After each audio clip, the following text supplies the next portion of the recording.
কেমন আছো আমার ছোট বন্ধুরা? আশা করি তোমরা সবাই ভালো আছো, সুস্থ আছো আর মন দিয়ে পড়াশুনো করছো। আমরা কিন্তু পড়াশুনো শুরু করে দিয়েছি। আজকে আমাদের পড়ার বিষয় ক্লাস 9-এর ইতিহাস। ক্লাস 9-এর ইতিহাস বিষয়ের প্রথম পর্যায়ক্রমিক মূল্যায়নে যে দুটি অধ্যায় আছে তার মধ্যে প্রথম যে অধ্যায়টি আছে অর্থাৎ ফরাসি বিপ্লবের কয়েকটি দিক, এই অধ্যায়টি নিয়ে আজকে আমরা আলোচনা করব। তোমরা যারা আমার সিলেবাস এবং নাম্বার বিভাজনের ভিডিও দেখেছো তারা জানো এই অধ্যায়টি থেকে তোমাদের সামনের পরীক্ষায় অর্থাৎ প্রথম পর্যায়ক্রমিক মূল্যায়নে বেশ কিছু ছোট প্রশ্নের উত্তর করতে হবে। সেই ছোট প্রশ্নগুলি কিছু থাকবে এমসিকিউ আকারে, কিছু এসএকিউ আকারে এবং সেই প্রশ্নগুলির মান হবে 1 নাম্বার করে। আজকের ক্লাসে আমরা সেই ধরনের কিছু প্রশ্ন ও উত্তর নিয়ে আলোচনা করব। এই অধ্যায়টি যেহেতু অনেকটা বড় এবং এখান থেকে অনেক ছোট প্রশ্ন ও উত্তর হতে পারে, তাই একই দিনের একটি ভিডিওতে সব ছোট প্রশ্ন ও উত্তর দেওয়া সম্ভব নয়। তাই একটি পার্ট 1-এর ভিডিও এর আগে এসছে, যেখানে আমি বেশ কিছু ছোট প্রশ্ন ও তার উত্তর আগেই দিয়ে দিয়েছি। আজকের ভিডিওটি পার্ট 2। আজকের ভিডিওতে তোমরা আরও বেশ কিছু ছোট প্রশ্ন ও তার উত্তর পেয়ে যাবে। এই দুটি ভিডিওতে দেওয়া যেসব ছোট প্রশ্ন ও উত্তরগুলি আছে এই সবগুলি কিন্তু তোমাদের জন্য অতি গুরুত্বপূর্ণ। এখান থেকেই কিন্তু সামনের পরীক্ষায় তোমাদের প্রশ্ন আসবে, তাই খুব ভালোভাবে মন দিয়ে এই প্রশ্ন উত্তরগুলি তোমরা দেখো এবং বাড়িতে তৈরি করো। তাহলে চলো দেখে নিই প্রশ্ন উত্তরগুলি। 41 নাম্বার প্রশ্ন, ফ্রান্সের বাস্তিল দুর্গের পতন হয় কবে? উত্তর 1789 খ্রিস্টাব্দের 14ই জুলাই। 42 নাম্বার প্রশ্ন, ফ্রান্সে কবে টেনিস কোর্টের শপথ এর ঘটনাটি ঘটে? উত্তর 1789 খ্রিস্টাব্দের 20শে জুন। 43 নাম্বার প্রশ্ন, প্রথম ফরাসি প্রজাতন্ত্র কবে প্রতিষ্ঠিত হয়? উত্তর 1792 খ্রিস্টাব্দের 22শে সেপ্টেম্বর। 44 নাম্বার প্রশ্ন, ষোড়শ লুইকে কবে গিলোটিনে দেওয়া হয়? উত্তর 1793 খ্রিস্টাব্দের 21শে জানুয়ারি গিলোটিনে দেওয়া হয়। 45 নাম্বার প্রশ্ন, পঞ্চদশ লুই কোন দুটি যুদ্ধে যোগ দিয়ে রাজকোষের বিপুল অর্থ ব্যয় করেন? উত্তর পঞ্চদশ লুই অস্ট্রিয়ার উত্তরাধিকার যুদ্ধে 1740 থেকে 48 খ্রিস্টাব্দ এবং সপ্তবর্ষের যুদ্ধে 1757 থেকে 63 খ্রিস্টাব্দ যোগ দিয়ে রাজকোষের বিপুল অর্থ ব্যয় করেন। 46 নাম্বার প্রশ্ন, কত খ্রিস্টাব্দে ফ্রান্সে সন্ত্রাসের রাজত্ব শুরু হয়? উত্তর 1793 খ্রিস্টাব্দের 2 জুন। 47 নাম্বার প্রশ্ন, ফ্রান্সে সন্ত্রাসের রাজত্বের জনক কে? উত্তর ম্যাক্সমিলিয়ান রোবস্পিয়ার। 48 নাম্বার প্রশ্ন, কোন দল ফ্রান্সে সন্ত্রাসের রাজত্ব প্রবর্তন করে? উত্তর জ্যাকোবিন দল।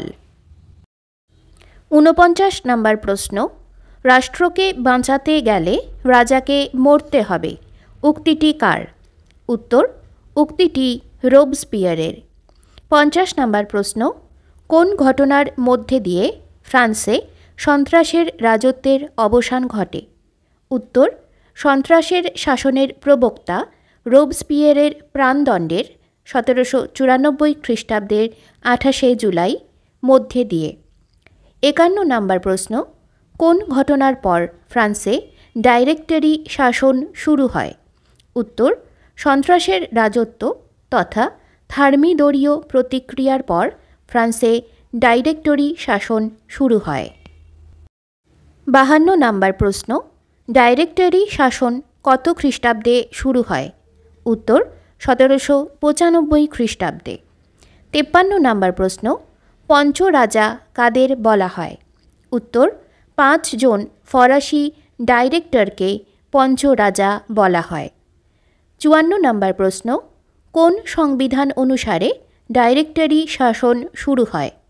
উত্তর তৃতীয় বর্ষের সংবিধান অনুসারে। 55 নাম্বার প্রশ্ন, কত খ্রিস্টাব্দে ফ্রান্সে সামন্ততন্ত্রের অবসান ঘটে? উত্তর 1789 খ্রিস্টাব্দের 4 আগস্ট। 56 নম্বর প্রশ্ন, কোন আইন দ্বারা ফ্রান্সে চার্চের সমস্ত ক্ষমতা রাষ্ট্র দখল করে? উত্তর, civil constitution of the clergy আইন দ্বারা। 57 নম্বর প্রশ্ন, অ্যাসাইনেট কি? উত্তর, 1789 খ্রিস্টাব্দে ফরাসি প্রজাতান্ত্রিক সরকার যে কাগজি মুদ্রা চালু করে তাকে অ্যাসাইনেট বলে। 58 নম্বর প্রশ্ন, কে প্রাক বিপ্লবকালের ফ্রান্সকে রাজনৈতিক কারাগার বলে অভিহিত করেছেন? উত্তর, দার্শনিক ভলতেয়ার। 59 নম্বর প্রশ্ন, কাঁদিদ গ্রন্থের লেখক কে? উত্তর, ভলতেয়ার। 60 নম্বর প্রশ্ন, অবাধ বাণিজ্যের পক্ষে কে বক্তব্য রাখেন? উত্তর, বিশিষ্ট অর্থনীতিবিদ অ্যাডাম স্মিথ তাঁর দি ওয়েলথ অফ নেশনস গ্রন্থে অবাধ বাণিজ্যের পক্ষে বক্তব্য রাখেন। 61 নম্বর প্রশ্ন, টেনিস কোর্টের শপথের দুটি গুরুত্ব লেখো। উত্তর, টেনিস কোর্টের শপথের প্রধান দুটি গুরুত্ব হল: 1 নম্বর, তৃতীয় সম্প্রদায়ের দাবিগুলি ফরাসি রাজা মেনে নিতে বাধ্য হন। 2 নম্বর, বুর্জোয়া বিপ্লবের প্রথম পর্ব সফল হয়। 62 নম্বর প্রশ্ন, ফরাসি সমাজ কাঠামোয় প্রথম সম্প্রদায় কারা ছিলেন? উত্তর, যাজকরা। 63 নম্বর প্রশ্ন, ফরাসি বিপ্লবের সময়ে যাজকেরা কটি ভাগে বিভক্ত ছিল? উত্তর, ফরাসি বিপ্লবের সময়ে যাজকেরা দুটি ভাগে, উচ্চ যাজক ও নিম্ন যাজক, বিভক্ত ছিল। 64 নম্বর প্রশ্ন, নিম্ন যাজকেরা কোন সম্প্রদায়ের অন্তর্ভুক্ত ছিল? উত্তর, নিম্ন যাজকেরা প্রথম সম্প্রদায়ের অন্তর্ভুক্ত ছিল।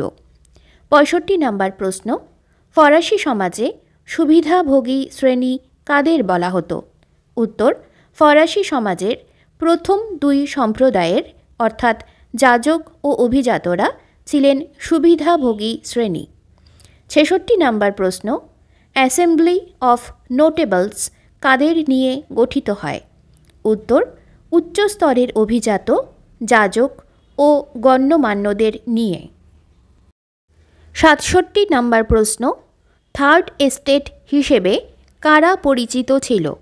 উত্তর, বিপ্লবের প্রাক্কালে ফরাসি সমাজে তৃতীয় সম্প্রদায়ের অন্তর্ভুক্ত ছিল ধনী বুর্জোয়া, মধ্যবিত্ত, দরিদ্র কৃষক ও শ্রমিক, সাঁকুলোত বা চালচুলোহীন ভবঘুরে প্রভৃতি। এরা থার্ড এস্টেট হিসেবে পরিচিত। 68 নম্বর প্রশ্ন, জেন্ট্রি কাদের বলা হয়? উত্তর, মধ্যযুগে ইংল্যান্ডে উচ্চ বংশজাত বিশেষ ধনী ভদ্রলোক সম্প্রদায় জেন্ট্রি নামে পরিচিত। 69 নম্বর প্রশ্ন, সাঁকুলোত কথার অর্থ কী? উত্তর, সাঁকুলোত কথার আক্ষরিক অর্থ হল প্যারিসের নিম্ন শ্রেণীর বিপ্লবী জনগণ। 70 নম্বর প্রশ্ন, ফ্রান্সে প্রোলেতারিয়েত কাদের বলা হতো? উত্তর, পূর্বতন ফ্রান্সের শ্রমিক শ্রেণীকে প্রোলেতারিয়েত বলা হতো। 71 নম্বর প্রশ্ন, কোন শতককে নবজাগরণের যুগ বলা হয়? উত্তর, পঞ্চদশ শতককে নবজাগরণের যুগ বলা হয়। 72 নম্বর প্রশ্ন, কোন দার্শনিক রাজনৈতিক বন্দী হিসেবে বাস্তিল দুর্গে আটকে ছিলেন? উত্তর, ফরাসি দার্শনিক ভলতেয়ার। 73 নম্বর প্রশ্ন, ক্ষমতা স্বতন্ত্রীকরণ নীতির প্রবক্তা কে? উত্তর, ফরাসি দার্শনিক মন্তেস্কু। 74 নম্বর প্রশ্ন, রুশো কোন গ্রন্থে সামাজিক বৈষম্যের জন্য ফরাসি সরকারকে দায়ী করেন? উত্তর, সোশ্যাল কন্ট্রাক্ট গ্রন্থে। 75 নম্বর প্রশ্ন, পাদুয়ার ঘোষণা কে করেন? উত্তর, অস্ট্রিয়ার রাজা লিওপোল্ড। 76 নম্বর প্রশ্ন, সন্ত্রাসের রাজত্বের অবসান কী নামে পরিচিত? উত্তর, সন্ত্রাসের রাজত্বের অবসান থার্মিডোরীয় প্রতিক্রিয়া নামে পরিচিত। 77 নম্বর প্রশ্ন, ল অফ ম্যাক্সিমাম কি? উত্তর, ফ্রান্সে সন্ত্রাসের রাজত্বকালে দ্রব্যের সর্বোচ্চ মূল্য বেঁধে দেওয়া হয়। একেই বলা হয় ল অফ ম্যাক্সিমাম। ৭৮ নম্বর প্রশ্ন, জ্যাকোবিন দলের প্রধান নেতা কে ছিলেন? উত্তর রোবস্পিয়ার। ৭৯ নম্বর প্রশ্ন, ফ্রান্সের জাতীয় সভা কবে ব্যক্তি ও নাগরিকের অধিকার এর ঘোষণা করে? উত্তর ১৭৮৯ খ্রিস্টাব্দের ২৬শে আগস্ট। ৮০ নম্বর প্রশ্ন, কে প্রথম সাম্য, মৈত্রী ও স্বাধীনতার আদর্শের কথা বলেন? উত্তর ফরাসি দার্শনিক রুশো। তোমরা দেখলে প্রশ্ন উত্তরগুলি। আশা করি তোমাদের এই প্রশ্ন উত্তরগুলি ভালো লেগেছে। এই প্রশ্ন উত্তরগুলি তোমাদের সামনের পরীক্ষার জন্য খুবই গুরুত্বপূর্ণ। তাই খুব ভালোভাবে মন দিয়ে দুটি ভিডিওতে যতগুলো প্রশ্ন উত্তর দেওয়া হয়েছে সবগুলিকে তোমরা বাড়িতে তৈরি করো। তোমাদের কিন্তু প্রায় ৮ নাম্বারের প্রশ্নের উত্তর করতে হবে এই অধ্যায়টি থেকে, অর্থাৎ এমসিকিউ এবং এসএকিউ মিলিয়ে মোট ৮টি প্রশ্ন তোমাদের আসবে। তাই এই প্রশ্ন উত্তরগুলি তোমাদের জন্য খুবই গুরুত্বপূর্ণ, তোমরা বুঝতেই পারছো। এবং পুরো অধ্যায়টি থেকে খুঁটিয়ে খুঁটিয়ে আমি এই প্রশ্ন উত্তরগুলি তোমাদের জন্য তৈরি করেছি। তাই এখান থেকেই প্রশ্ন আসার সম্ভাবনা কিন্তু খুবই বেশি। আজকে এখানেই শেষ করব। তবে শেষ করার আগে তোমাদের কাছে আমার একটি ছোট্ট অনুরোধ, যদি তোমাদের আমার এই ক্লাসগুলো ভালো লাগে, যদি মনে হয় আমার পড়ানো তোমাদের পরীক্ষার কাজে লাগছে, তাহলে আমার চ্যানেলে একটা সাবস্ক্রাইব করে দিও, ভিডিওটাতে একটা লাইক দিও, বন্ধুদের সাথে শেয়ার করো। আজকে এখানেই শেষ করব। এর পরের দিনের ভিডিওতে তোমরা কিন্তু পেয়ে যাবে বেশ কিছু বড় প্রশ্ন ও তার উত্তর। অবশ্যই সেদিকেও নজর রেখো।